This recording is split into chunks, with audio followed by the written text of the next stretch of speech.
You are not alone if you have haters in your life. See, people feel they have to pull other people down in order to get ahead. This is the difference between leaders and everybody else.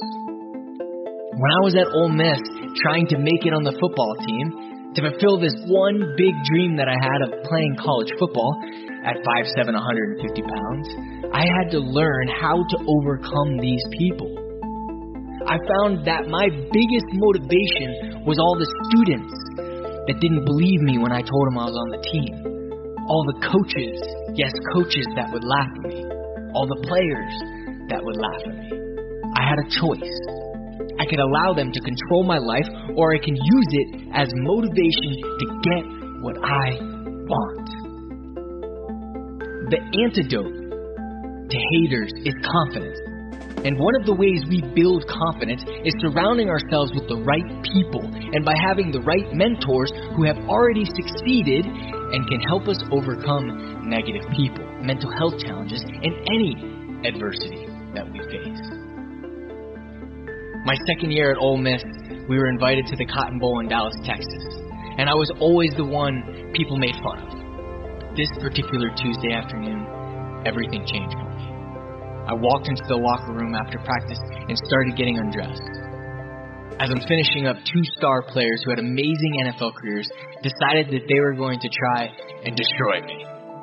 At the time, I didn't know how to handle them, so I did what most people do. I retaliated and tried to say something mean back, but that just made it worse.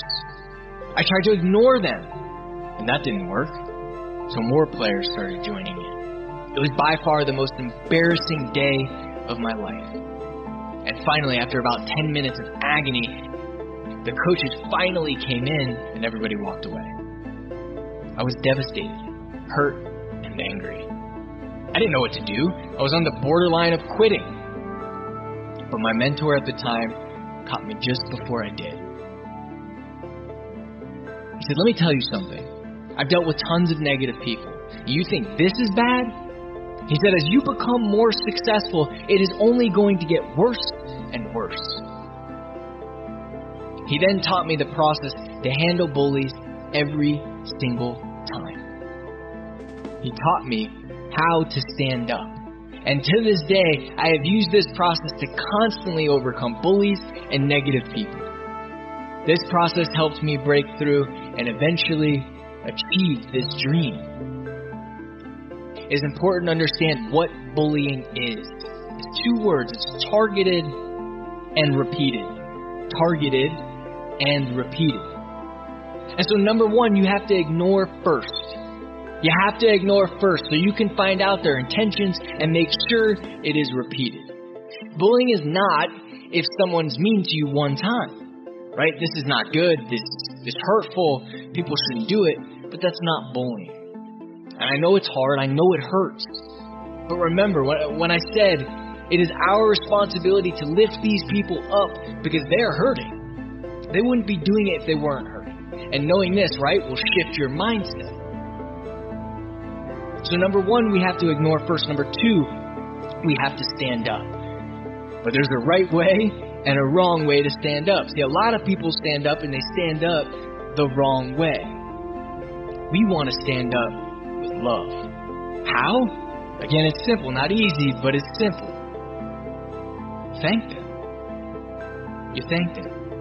You say, I appreciate whatever they said negatively about you. I appreciate you saying I'm short. I appreciate you saying I'm a short football player. And then just say, thank you for the motivation. I appreciate you saying I'm short. Thank you for that motivation. They need help. And you're helping them do that, right? I use this negativity as motivation. You use this to motivate you and to drive you instead of destroy you. It's one of the hardest things to do to say, hey, I appreciate that, but thank you for the motivation. You stand up because you care and you know they need it. Eventually, they will stop because they are not getting anything out of you. See, if you retaliate back and you're negative, now they're getting a rise out of you. Now they're getting what they want and they were never going to stop. The only reason they keep going is because they're getting a rise out of you. But if you come back with love, hey, and you can achieve anything that you want. that fear of what people think about you, that fear of worrying what other people think, negativity, it won't matter. It won't be the main thing that holds you back. You will break through that and you can achieve anything you want. The bottom line is the world is yours.